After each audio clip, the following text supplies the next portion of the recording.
윤 대통령도 이제 승복 메시지를 낼 것인지 그 부분에도 관심사가 있는데 이틀 뒤에 이제 윤 대통령 탄핵 심판 선고에 윤 대통령이 직접 출석할지도 관심입니다. 윤 대통령이 자신은 떳떳하다. 이 부분을 더 보여주기 위해서라도 혹시라도 이제 파면이 나든 복귀가 나든 어느 경우의 수든 직접 나갈 수도 있다. 이런 전망 어떻게 보시는지. 그런데 그게 이제 또 다른 논란의 여지를 유발할 가능성이 굉장히 크잖아요. 예. 그래서 그런데다가 또 혹시 파면 결정이 나오게 되면 그 나간 게 굉장히 좀 민망해지는 상황이 이제 벌어질 수도 있는 거죠. 헌법재판관들 보기에도 그렇고 서로 간에. 그래서 만약에 나간다면 이제 나간다는 걸 미리 알림으로 해서 이제 헌법재판소에 심리적 압박을 가하는 그런 이제 그 측면이 있을 텐데 그런데 뭐 그 지금 현재 단계에서 거의 이제 다 사실은 헌재는 결정을 이미 거의 다 한 상태라고 저는 보는데 결정문까지 뭐 다 지금 써놓은 상태가 아닌가 싶어요. 판결문까지. 그런 상태에서 뭐 그런 행동을 한다고 해서 뭐 추가적으로도 압박을 더 받을성 싶지도 않고 그렇다는 거죠. 그래서 있다면 이제 본인이 이제 자기 그 지지 세력을 향한 메시지를 내는 그런 의미일 거라고 저는 보는데 글쎄요. 뭐 그렇게까지 뭐 전 하진 않을 거라고 약간 기대감 섞인 그런 전망을 좀 해봅니다. 기대감 섞인 전망이라면 실제로는 윤 대통령이 안 한다 쪽에 일반적인 생각이다.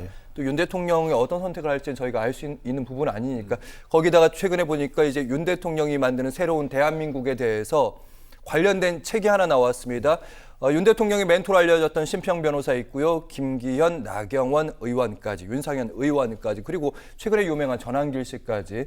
물론 이제 윤 대통령이 직접 참여한 것까지는 아닌데 그 책이 나온다고 해요. 어떻게 보고 계시는지. 저는 그 제목을 아까 말씀한 새로운 대한민국이라는 제목의 책이더라고요.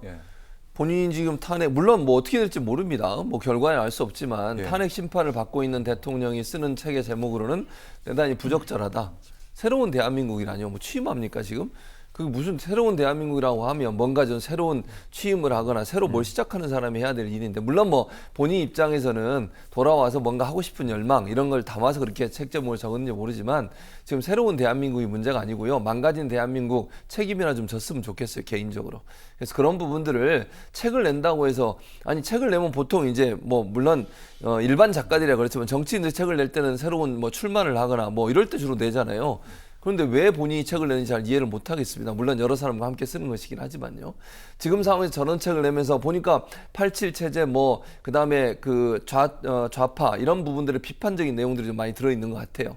그러니까 본인이 평소에 그냥 계속 주장했던 주장을 하는 것인데 그게 과연 설득력 있게 다가올 수 있는 사회에 정말 경종을 울리거나 사회를 발전적으로 발전시킬 수 있는 그런 메시지가 될 거냐. 지지자들에게 본인이 맞다. 내가 잘못이 없다. 뭐 심지어는 이런 비상계엄마저도 내가 잘못이 없다는 것을 강조하기 위한 변명이 아니겠나 이런 생각이 들어서 왜 저런 책을 내는지 상당히 의아스럽다 이런 생각이 듭니다.